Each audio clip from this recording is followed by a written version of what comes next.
Because of the following special program, Wonder Woman and the Incredible Hulk will not be presented this evening.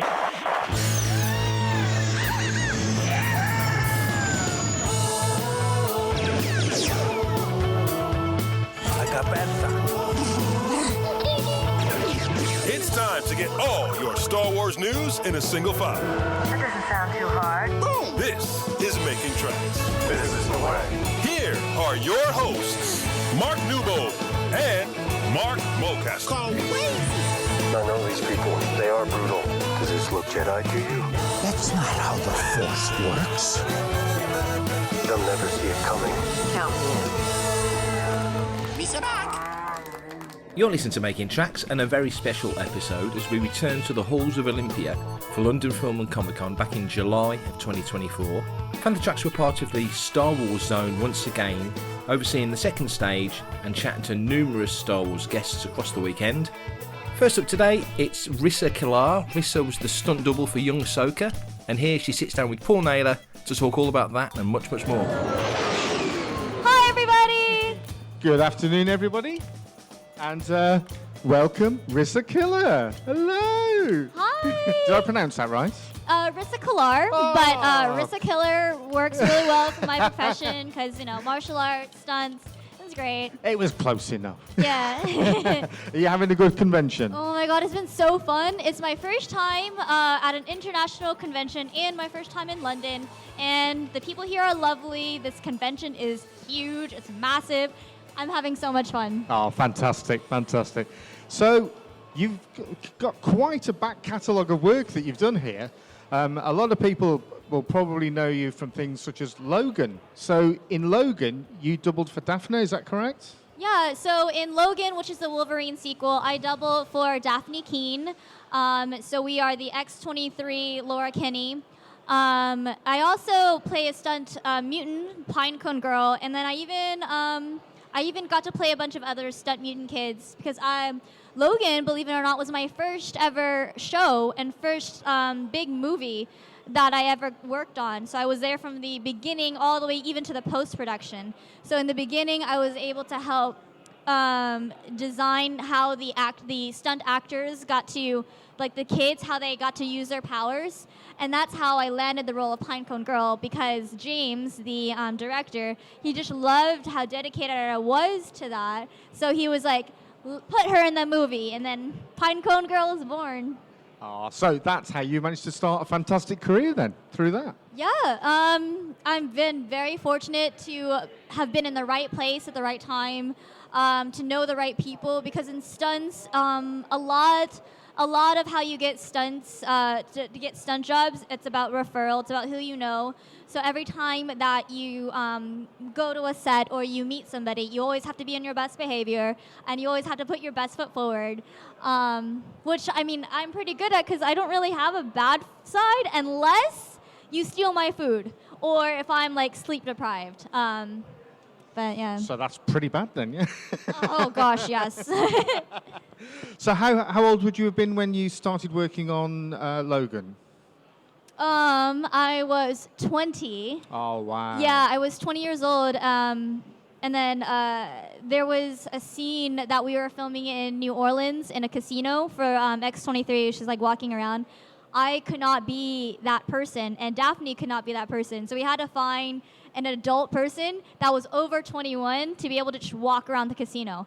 And it's not like I was going to go gamble or anything, but I was not allowed to play that part. Well, when the chips are down, Now, you were also in 65, which featured Adam Driver. How was that? That was really cool. That was right when the world opened up from the COVID pandemic. So I got to meet Adam Driver, who also is in the Star Wars universe. I also got to meet Ariana Greenblatt, who is the young Ahsoka actress, so it was good to see her again after that. But 65 was really cool. I got to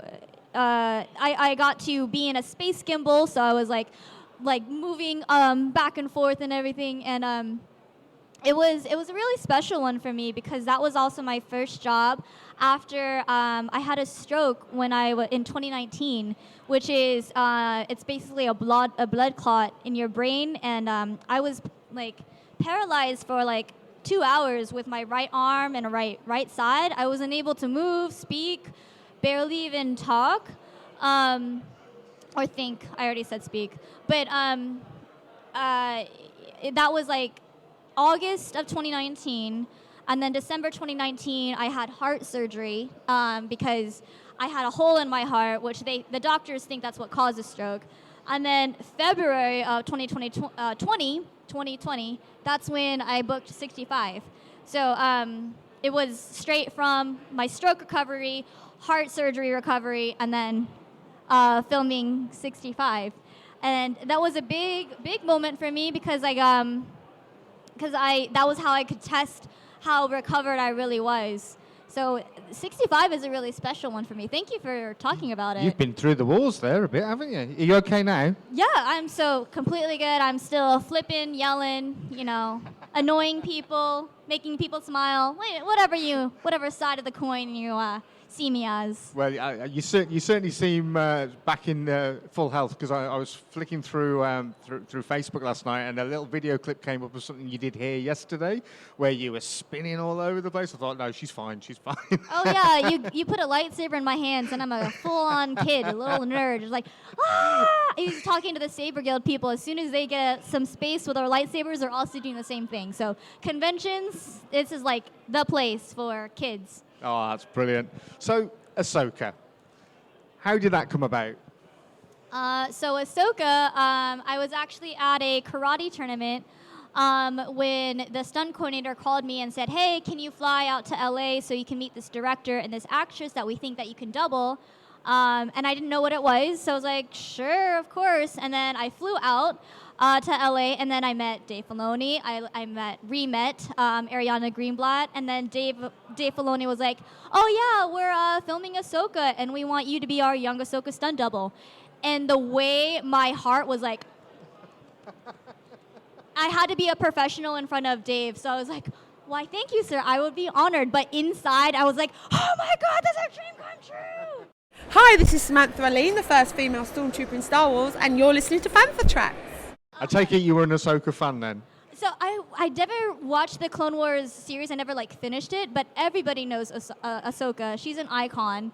And I was also freaking out because the stunt coordinator is Min Kyu, and she's a sport karate legend, and then she's an entertainment industry legend. She's doubled so many iconic characters. She's a phenomenal martial artist, so being able to work under her was also amazing. So, the makeup for Ahsoka, how long did that take to apply that? So in the beginning, it was about an hour, but then we were able to get it down to 35 minutes. So the makeup process was that I had to be in my costume so that then they would paint me orange. They usually use an airbrush to paint me all orange. All the way to my nails, in the face. And then before we started filming, I had to do a head cast so that they could, do in a 3D cast, so that they could match the tails and the swoopy cheeky thingies. Does anybody know what they're actually called? Okay, sorry, Ahsoka and nerds for not knowing that, but yeah, they had to tattoos, aren't they? Yeah, like little tattoos, but it's not really tattoos on her. It's actually a part of her. But yeah, but I had to do a head mask and all that size to me. So they would paint me, and then they would put the little face mask on me to spray paint the tattoos, and it was very intricate. I also got to do all of her makeup too, which was cool. Normally, stunt doubles don't get to do the full face, because a good stunt double, you never see their face, because we're always told to hide our face and let the actor or the actress be the face and the voice of it, and then we're just the body. But yeah, I got to do all of that. So 35 minutes of getting painted, tattooed, and then I didn't get to put the tails on until right before I filmed my scene, because Disney, Lucasfilm, they were very secretive. So, yeah. And what was it like meeting up with Ariana again? Are you best buddies now? I love her. She's a basically a little adult. Like she's only really been the only kid on all the shows that she's worked on. So she's very mature for her age. And she was trying to teach me these TikTok dances, and I was like, I don't know how to move my hips like that. But yeah, I love her. She's amazing. She's so hardworking. I'm so proud of her. Same for Daphne Keane. Like those two girls, they're both in the Star Wars universe now, and it's been such an honor to be their stunt double for such a iconic character that they've been. So I'm very proud of the actresses that I get to work with and represent. No, that's fantastic. You were also in Daredevil. Yeah, so Daredevil season 2, that was my first film or first job. Yeah. So I got tofted on that one. That was another thing where I was in LA. I was teaching and working at XMA World Headquarters, which they're known to teach actors and stunt performers and then like bring them into the entertainment industry. And somebody from New York, the coordinator from New York, he asked, hey, can you film a fight scene and then send it to me? And I did, and I had no idea what I was doing. And then it was like, yeah, we're going to fly you out to New York so you can play in Daredevil. So I at least got to know what this one was. But it was my first job, so there was a car that picked me up, and I got to fly first class, and I got to get driven around New York, and then I had this cool little trailer with my name on it, and I had no idea that I was allowed to take pictures or anything, so I didn't document any of it. But the memories of my first job were cool. So I got to be young Elektra, so that one was right up my alley. It was just a martial arts fight scene with 3 phenomenal stunt performers. And then I got to work with Elodie Young and then Lily Chi. Well, I didn't really get to meet Elodie Young, but Lily Chi, she was young Elektra actress.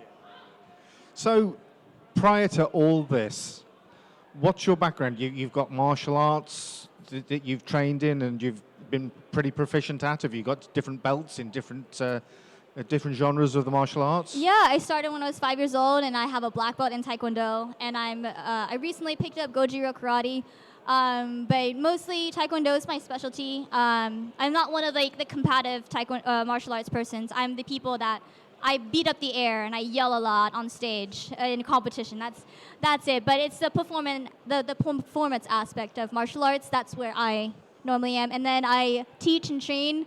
I co-own a karate school called New Heights Karate Studio. I love my kids. I love my students. That's my number one passion, being able to teach my amazing little students. I want to brag about them. This is like their second year of competing, and like 14 of them made it to Team USA. So they're going to be representing America for this big worldwide competition. So great job, New Heights Karate. I'm so proud of you. And then, yeah, me and my partner, we just teach, train, and then compete out of our karate school. All right. So you actually own a business where you do that. Oh, that's fantastic. Yeah. How long have you been doing that? This is our 5th year of owning the business. We actually opened a week before the COVID shutdown. Like, we had to lock down everything. But then we did online Zoom training. So, but now it's going good. We're even trying to open up a second studio. So yeah, it's going really well. Yeah, well done you. Nice one. Thank you. Well done, New Heights Karate, and my partner Tim Conkle. Ah, cool. So, Star Wars. What was your first memory of Star Wars? Was it bits and bobs of the Clone Wars, or is it something that you remember when you were tiny as a child? Is it anything that was back in your childhood? So I know everybody's gonna hate me, but the first movie that I saw was Revenge of the Sith. My parents, they are also mostly my dad. I think he was a Trekkie before, but now he turned to Star Wars. But it's okay. Now he's a Star Wars fan, for sure. But I think he introduced me to Revenge of the Sith first, and then basically the prequels. So I've been a big fan of the prequels. And then from there, my dad made me watch the original trilogy. And then when the new movies came out, I watched them. And then all these new Disney Plus shows I've watched. So I mean, it's hard to not be a Star Wars fan. I would imagine once you're in it, you really do want to know more about it, don't you? Once you're part of it. Of what? Once you're part of Star Wars, like you are now, you want to know more about it. So you've gone back and learned more about it. I do. I really do. When I booked Ahsoka, I tried to watch the Clone Wars animated series to kind of like see what her mannerisms were. And then it was so funny, later on, Ariana did an interview, and she was trying to match what Rosario did as Ahsoka, and Rosario was trying to match what Ashley and Lauren Mary Kim, the animated series, what they had to do. So we were all trying to honor Ahsoka as best as we can, but also put our own twist to it because it's live action. What's your favorite bit? Is it the lightsabers? Is it moving around, flashing your lightsabers around and clashing around with those? My favorite part of being in Star Wars? Yeah. Holding a light, like walking onto set and holding the real lightsabers and seeing all the people in costumes, and then like one of the scenes they were playing the Imperial Death March when we were filming. It was great. Yeah. So did you get to meet Hayden? Did you have any work with Hayden? Yes, I worked a lot with Hayden. So we trained a lot together, and then I trained with Ariana and him together. Hayden is great. I'm so happy for him that he's finally getting that love back again. But he's so hardworking. He's so nice. He's so talented. But he's also very strong and powerful. So whenever we were filming, the film lightsabers were really, really heavy. And then Hayden is so strong. And then when he turns into, like when he says, live or die, and then he turns around and he had his Sith eyes on, it was really scary, terrifying. I was like, I want to live. And then he started attacking me. So with all that much power, I think I talked about this yesterday too, that he was really going at it, and I had to remember, oh my God, he's not really trying to hit me, but I need to pretend that he's trying to hit me. But no, he was fantastic, and Ariana trained really well with him. So it was good. Yeah, I love him. He's great. If you could be any other character in the Star Wars galaxy, who would you like to be? Who would you like to play?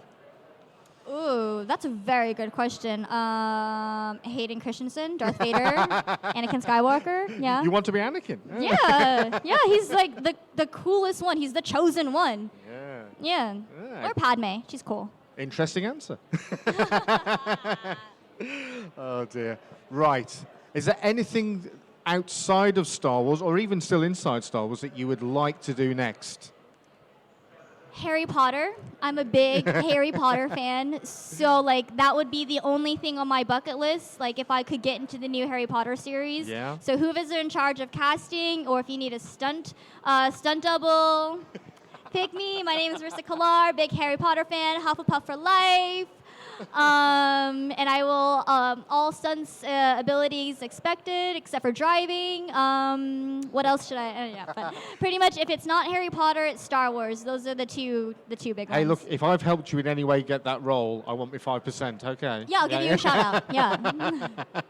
Right. Then. Well, thanks ever so much, ladies and gentlemen. Thank you, Rissa.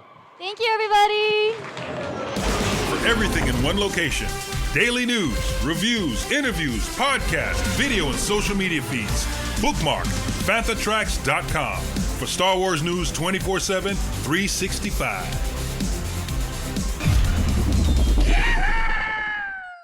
Next up on today's episode, it's Nick Owenford and Jonathan Cass. Nick and Jonathan both played ISB agents in Star Wars Andor Season 1. So here's myself and Brian Cameron talking to Nick at his very first ever convention appearance, and old hand Jonathan Cass, all about Andor and much, much more on this special episode of Making Tracks. Here we are, it's London Film and Comic Con, it's Sunday, we're on the second stage, and we're going to talk all things, well, Star Warsy stuff, Life of the Universe and everything. We have our guests, we've got Nick, we've got Jonathan. Hello. Hello. Brian, my co-host. Nice to be here again. Right, so, first things first, I understand, Nick, it's your very first convention. It is, this is my first one, yes. So it's nice to start at the top, I think. How's it going? And the big question is your autograph different to your signature, or vice versa? No, mine's the same, so if you find my checkbook, then you'll be able to right subject. Yeah. That was the point of the question. No. You shouldn't have said that, Nick. No. And how's the show going for you guys? Going well? Yeah, it's brilliant actually. It's my first show in London. Yeah. I've only done 4 Comic-Cons before. Yeah. This is by far the biggest. And I'm having a really good time. Yeah. I've met some great people, some very enthusiastic people. Love Andor. Yes. Which is brilliant. And we'll love Andor too when it comes out next year. Yeah. So yeah, it's been a fabulous experience. We can't say too much about Andor 2, but what we can say is what we've seen of it looks absolutely fantastic and very in keeping with what we saw in the first one, such a high level of quality. Without, again, I don't want to lead into any avenues we shouldn't, but the experience of being involved in it. Were you in Andor 2 as well, Nick? I can't say it. Okay, so we'll you leave can talk that. about Andor 1. Okay, that's perfect. The experience must have been fascinating going back and doing these things a second time, you know, with the wonderful reception to the first season. Yeah, I mean, from what I've heard, obviously. Yeah, I mean, there's no reason why you wouldn't see a lot of the main characters and supporting characters from season 1 of Andor coming back into season 2. Yes. And quite possibly a lot of characters from Rogue One that you wouldn't you would expect to see, because it's no secret that it's continuing Andor up to ends where Rogue One begins. That's right. So I'm not giving away anything by saying that. You're definitely not. Because you all know about that. But that's as much as I can legally say. No leading questions, don't worry. Everyone's obviously very excited about season 2 of Andor. But season 1, we can talk about season 1. Yeah. You guys you had the coolest costumes. It was great. It was so nice to put those costumes on. When I went for the fit-in, I didn't really know what character I was going for, and so to see those white uniforms all there saying, I thought, I hope one fits me, and I'm not too big for it, and they replaced me with somebody else. The only problem I had was the boots. That was the worst thing ever. I could not get them off. So I don't know whether you helped, but there was quite a few nights where I had 3 people trying to get these boots off me. Exactly, that was the ritual at the end of each days of filming. Yeah. It was like helping each other off with the boots. I know. Because you just could not get them off by yourself. Peter Cushing didn't have this problem, so he wore his slippers. Yeah. But I'm not in his calibre, I'm afraid. So you would need to wear those boots. Were you happy then, not knowing what the part was, to find out you were going to be an Imperial? Definitely. I mean, I sat there the first day, and they put us. Actually, again, it was a look, wasn't it? Because they sat us down in the seats, and my friend Keith sat next to me, and you sat the other side, and then we were told that the main actors were coming in, and they needed space for the main actors. So unfortunately, my friend Keith was removed. And he wasn't used again. He was used in a couple of scenes where we had the meetings, but so it was a luck of the draw that we were kept on, weren't we? Which was good. Go on. Yeah, but I was just going to say, but then sitting there, it was like, I've been a big fan of Star Wars for years, so it was like I was sitting there thinking, if my 7-year-old self could see me sitting here while I was watching Star Wars in the cinema in 1977, 78, it was just surreal, really. Yeah, really surreal. And being in that white costume, in that white uniform, again, it's very reminiscent of that Death Star scene with all those characters. Well, they wanted to make it retro. They wanted to go back to the looks in the first trilogy. Yeah. Because a lot of the Star Wars films afterwards, they were asking Imperial officers to have very severe German soldier-type haircuts. Yeah. But in this particular series, they asked us to grow our hair and grow our sideburns because they wanted to go back to the original feel. Yeah, and a lot of the props they used and the sets they used were very in place with the original trilogy. Yeah. So it was nice to actually go back where they weren't trying to be overly high-tech. They just wanted to stick with the original, how the original, 3 episodes came out. Yeah. And it was amazing to be a part of, I've got to say. It was brilliant. It's a great aesthetic to go for, isn't it? Yeah, definitely. Yeah. So the process of filming, when you're in that room, obviously, we don't see what you see, but you're in this fantastically designed room. All you guys are around there, in place, looking serious. It's nice meeting you guys for real, because you couldn't be friendlier and warmer, but those guys, they ain't. Yeah, I mean, I do a lot of comedy stuff, really. I'm into comedy things, and I've just been on stage playing Grandpa Joe in Charlie and the Chocolate Factory, in a musical, singing and dancing. So that's been great fun. But I look at myself out there, I think, you look really stern, but we had to, didn't we? We had to. But it was fun. I mean, there were some comical moments, weren't there, when we were filming? The fun thing about it, in between the sets, Anton Lesser, who's a great joker anyway, and Denise is such a lovely person. Sorry to name drop. But in between takes, we were just all messing around, having a laugh. But then as soon as there was action, it was the serious face on and down to business. But in between the takes, it was very light-hearted and a pleasure to be part of. And Anton was so good with his lines, wasn't he? I mean, he had these long speeches that a lot of the time I didn't know what he was talking about because it was like all stuff with these names and places. But he was spot on every single time, wasn't he? There was no sort of, we've got to go back. He just did it, He was brilliant, really good to watch. So, what was the selection process like for you getting that part? And what is it you think that made them pick you? I don't know. The check clearing? Well, I know what it is with me. Is it the same? I've played a German officer many times. SSGB TV series a while back, Nazi megastructures, Hitler's Circle of Evil. Yeah. So I've got that look about me. Yeah. It's the blonde hair and the blue eyes. Yeah. So I've been an Earth Knight, also in Indiana Jones, of course. The Dial of Destiny, commando officer in that. So I've got this Nazi look about me. So it's a natural progression to go from Earth Nazi to Space Nazi, and that's pretty much it. And I've played a lot of MPs, so that might be the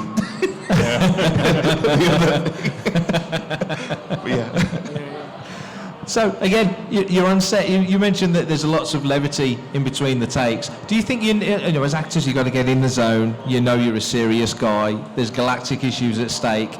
But as actors, do you need that kind of release in between takes just to let it out a little bit? Yeah, I think so, because you can be on there for like 2 or 3 hours without a break, can't you? And there's so many different angles that they want to do. You have the odd sort of break where they change the camera angle, but a lot of the time you're on there for quite a long time, aren't you? So you do need that sort of, light-heartedness to come out, I think. Yeah. So.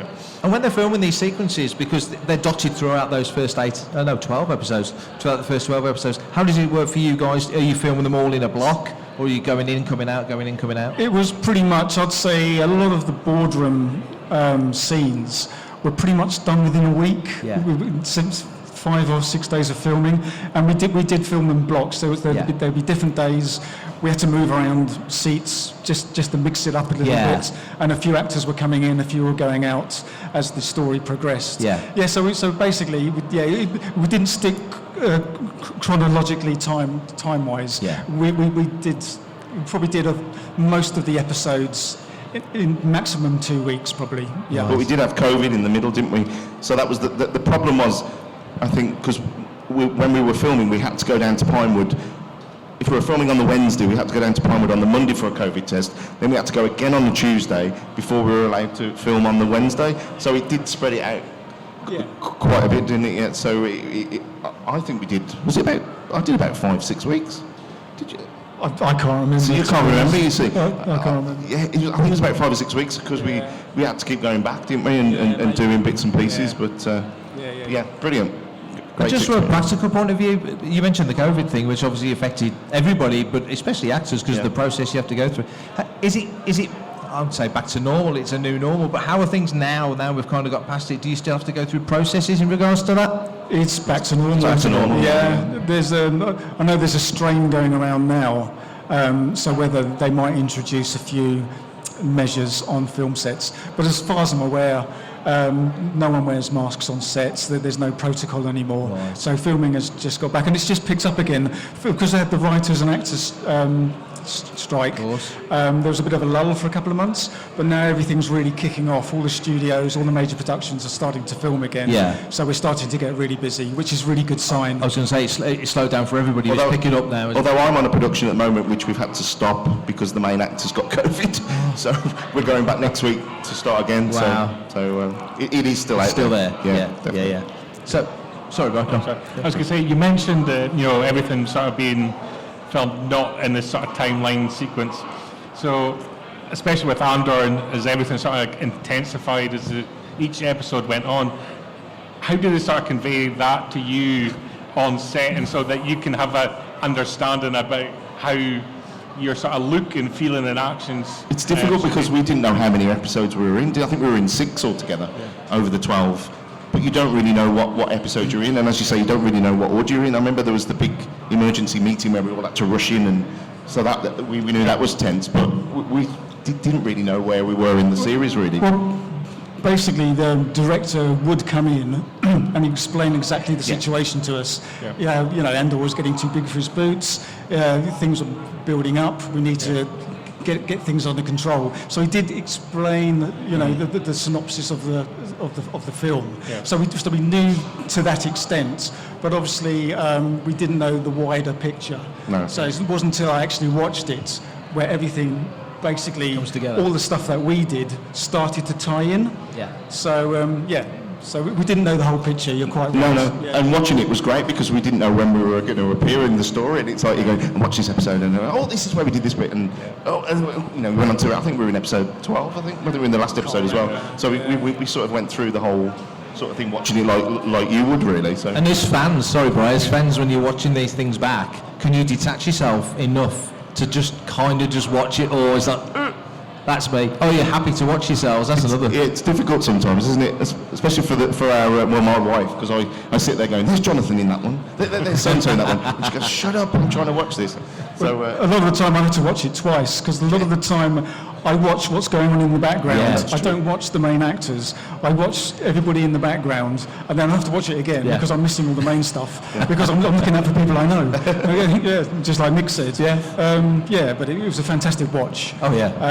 I only actually saw it about 3 months ago. Right. I didn't see it straight away, and I binge watched it in 2 days, and I thought it was absolutely amazing. Oh, it is. It really is. Yeah, it really is. They sort of changed a little bit how they're doing the television for Andor as well, and that they kind of step back to a lot more practical sets, actual locations. And does that help you sort of feel more immersed in the scene? Yeah, I mean, the set that we were on was a complete set, wasn't it? There was no sort of CGI above. Sometimes you do half a set and the top's green screen. No, the whole thing was the office, you know, the room. So that was, so you do feel as if you're, you know, on this planet in this room. Yeah. We did do one day in location, didn't we?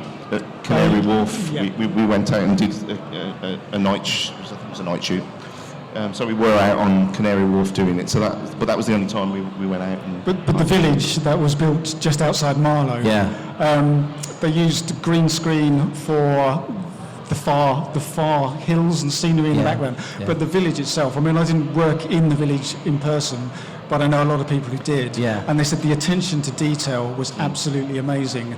And I'd hate to think how much it would have cost to put together. I couldn't even guess. No. Because it'd be, millions and millions it would have been to put that village together. So, yeah.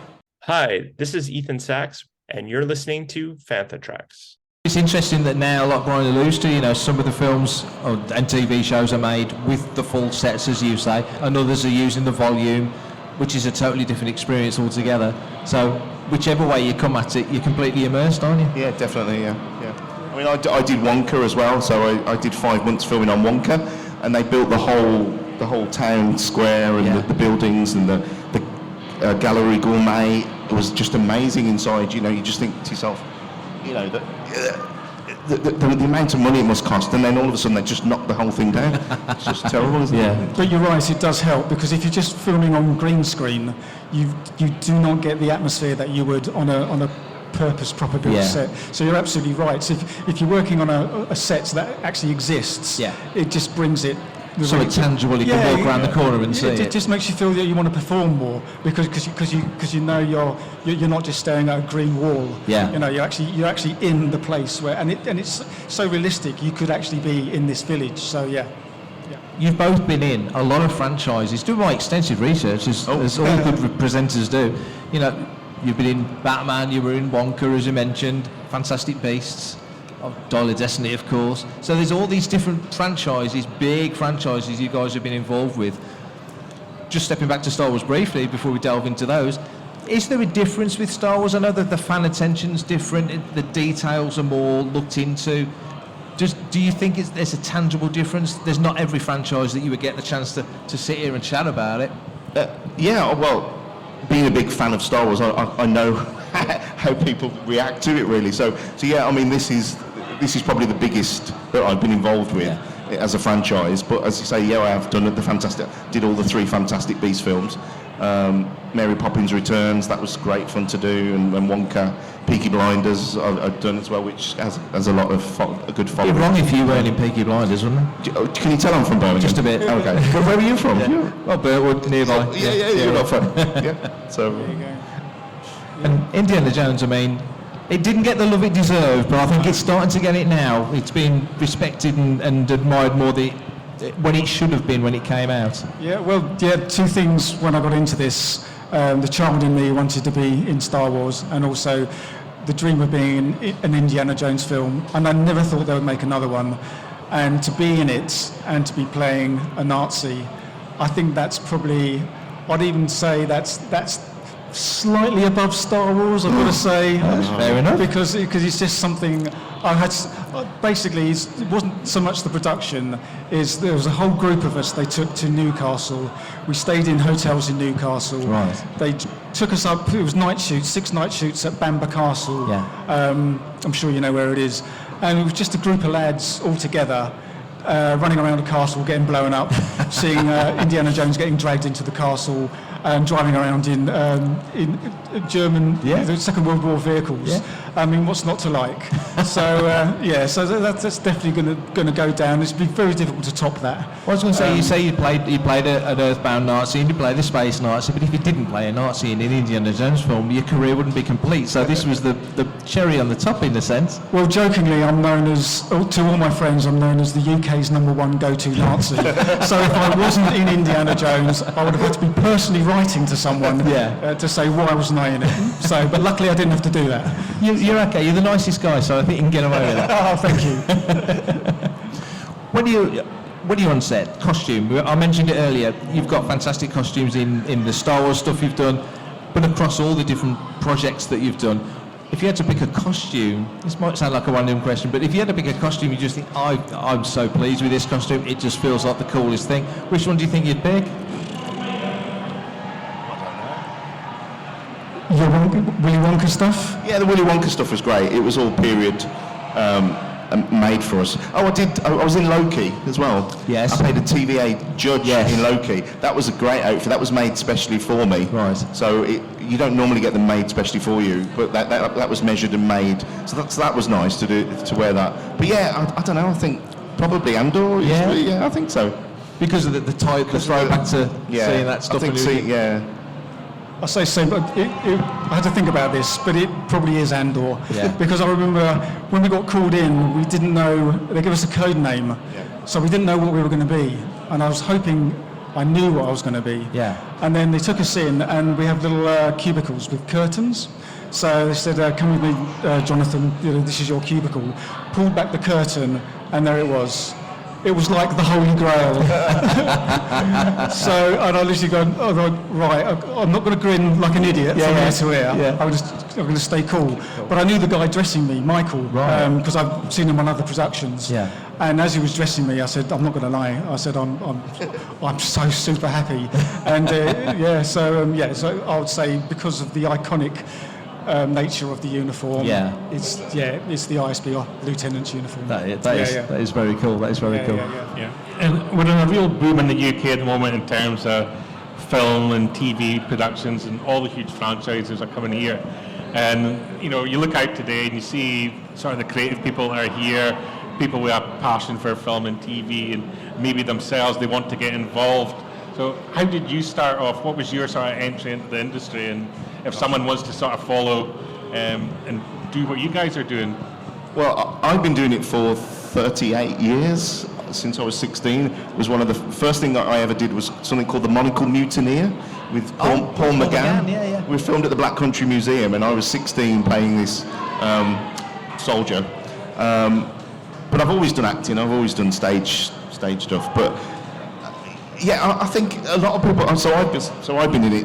When you first started, you had to have an equity card. When I first started, so it was catch-22. You couldn't do the background work if you weren't doing, if you hadn't got your equity card, and you couldn't get your equity card unless you'd done the acting. So when I started, it was quite difficult to get into it. Nowadays, I mean, how long have you been doing it now, Jonathan? Well, nowhere near as long as you. I've been doing this is my ninth. I know, and I'm younger than you as well, aren't I? You're younger than me. Thanks, Nick, for pointing that out. Yeah, cheers. Yeah. Only a little bit, I think. Only a little bit. Yeah, well, nine years, and basically how I got into it, I was dating a girl at the time. She was signed up with a couple of agencies, so I got signed up with a couple of agencies. Then work started coming in, and I was in a really boring job at the time, working in retail, and I had to make the decision between stick with a boring job where it's, the money was okay, or follow my dream. And it was a mate of mine. I spoke to a mate of mine, and she said, "What happened to the man that never took a gamble?" Nothing. And I said, "Do you know what? You're right. If you don't make a gamble, then nothing's going to happen to you." So I walked out of my job. I literally just walked out of my job. Didn't know whether I'd make enough money doing this. And 9 years later, here I am, talking to you guys. And in Olympia with my mate Nick Owen. So there you go.